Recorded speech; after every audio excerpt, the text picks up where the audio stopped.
So I remember as a kid, like holding on to my mom's leg. I could feel everything. So there's what we call these Indigo children. And they're on a volunteer contract to serve humanity. They're created to stand out, not fit into a system. Their 4th, 5th, and 6th stranded DNA, which is their soul, is already online, which means they can literally feel things that 90-something% of humanity cannot. They can actually sense things that 90% of humanity cannot.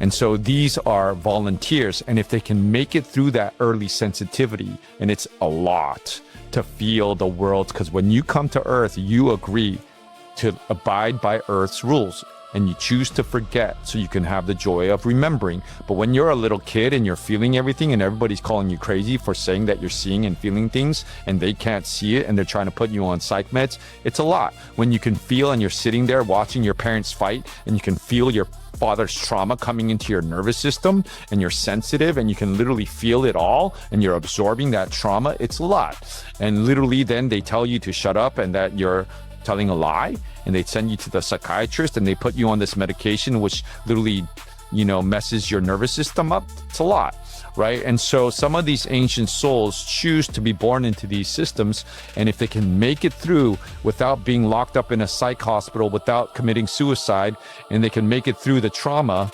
literally eventually they learn that their sensitivity is a gift. Instead of putting these kids to a psychiatrist and numbing them with meds and throwing them into a locked psychiatric hospital, they understand that these children have a gift with the invisible world.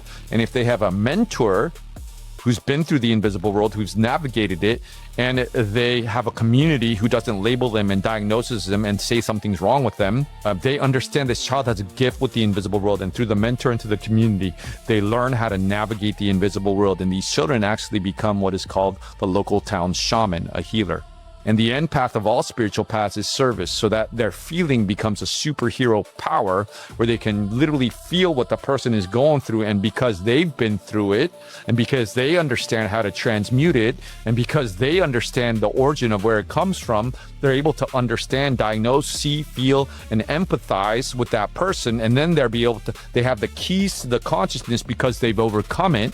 And then they can share from their heart, which has an authentic frequency, a frequency of the keys to the consciousness to help that person. And service is the end path of all spiritual paths. And so this is why the feeling can be overwhelming. And if it's too overwhelming, they'll leave their body, but eventually they'll have to do soul retrieval and bring it back. And once they're complete and whole, they begin their mission, their service contract as a volunteer to serve humanity.